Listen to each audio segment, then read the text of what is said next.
नमस्कार दोस्तों। इंडिया में जैसे इतनी हीट वेव्स आ रही हैं, इन हीट वेव्स के कारण लोगों की जान तक जा रही है। हर साल तापमान में हमारी बढ़ोतरी हो रही है। हर साल में तापमान बढ़ रहा है और तापमान में बढ़ोतरी होने का मतलब है कि हम एक कदम विनाश की ओर बढ़ रहे हैं।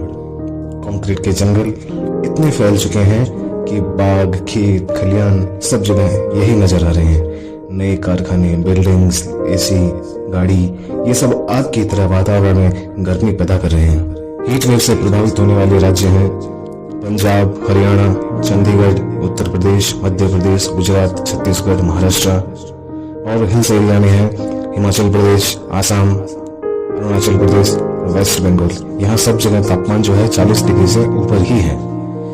राजस्थान का एक शहर है फलोदी, वहां पर भी तापमान अब की बार 50 डिग्री रिकॉर्ड किया गया है, जबकि 2019 में चूरू में सबसे ज्यादा तापमान 50 डिग्री रिकॉर्ड किया गया था।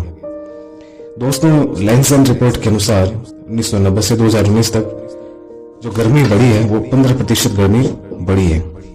वहीं यूरोपियन स्पेस एजेंसी ने मई 2022 में अपनी रिपोर्ट में यह दावा किया कि नॉर्थ वेस्ट इंडिया में तापमान जो था वो 55 डिग्री से ऊपर था और कहीं कहीं पे 60 डिग्री भी तापमान था। तो इसका कारण क्या है? आइए इसका रीजन जानते हैं। इसका रीजन है increasing impact of climate change. Climate change इसका एक मात्र कारण है। अब देखते हैं कि क्लाइमेट चेंज क्या है और हीट वेव्स के क्राइटेरिया क्या है, इन्हें हम जान लेते हैं। अगर तापमान प्लेन एरिया में 40 डिग्री मैक्सिमम रहता है और हिली एरिया में 30 डिग्री मैक्सिमम तापमान रहता है, टेम्परेचर रहता है, और सडनली उसमें 5 to 6 डिग्री इंक्रीज हो जाता है टेम्परेचर, तो समझ लेना चाहिए कि ये हीट वेव का इम्पैक्ट है। आइए जानते हैं अब हीट वेव का प्रभाव किन किन सेक्टर्स पे ज्यादा पड़ रहा है। सबसे ज्यादा हीट वेव का प्रभाव एग्रीकल्चर सेक्टर, फार्मर्स और लेबर्स पर पड़ा है, क्योंकि हीट वेव के कारण काम नहीं कर पा रहे हैं।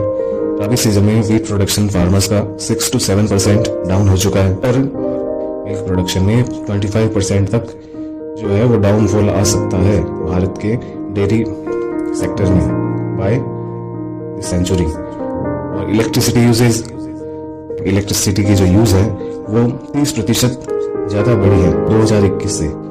Tata centre for development and the university of Chicago की रिपोर्ट के अनुसार 1.5 मिलियन डेथ हीट वेव के कारण हर साल हो सकती है। तो क्या स्ट्रेटेजीज अपनानी चाहिए भारत को इस हीट वेव से बचने के लिए? एक्शन प्लान हमें बनाना होगा, मैनेजमेंट पॉलिसीज हमें बनानी होगी, public awareness and early warnings हमें देनी होगी, providing heat proof shelters facilities, drinking water, afforestation, और घरों को ठंडा रखने की टेक्निक्स हमें अपनानी होगी, जैसे सस्टेनेबल कूलिंग।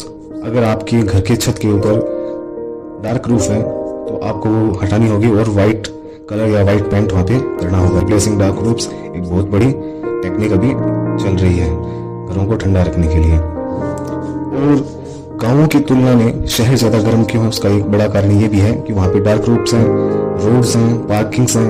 अगर हम कंक्रीट का इस्तेमाल कम करें, कंक्रीट का यूज कम करें और घरों को बनाने के लिए चूने का उपयोग ज्यादा किया जाए।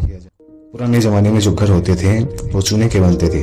आप जाइए, आप देखिए, जितने भी हमारे देश में किले हैं, फोर्ट्स हैं, वो सारे पत्थर और चूने से बने हुए हैं और वो आज भी ठंडे हैं और आज भी मजबूत हैं। चूने से बना हुआ घर 1000 साल तक का रहता है। आज भी हमारे पुराने जो किले हैं, फोर्ट्स हैं, वो आज भी खड़े हैं और चूना हमेशा ठंडा रहता है। गर्मी में ठंडा रहता है, सर्दी में गर्म रहता है। ये चूने की खासियत है। यानी पहले जो मकान कच्चे मिट्टी के थे वो काफी बेहतर थे आज के कंक्रीट के मकानों से।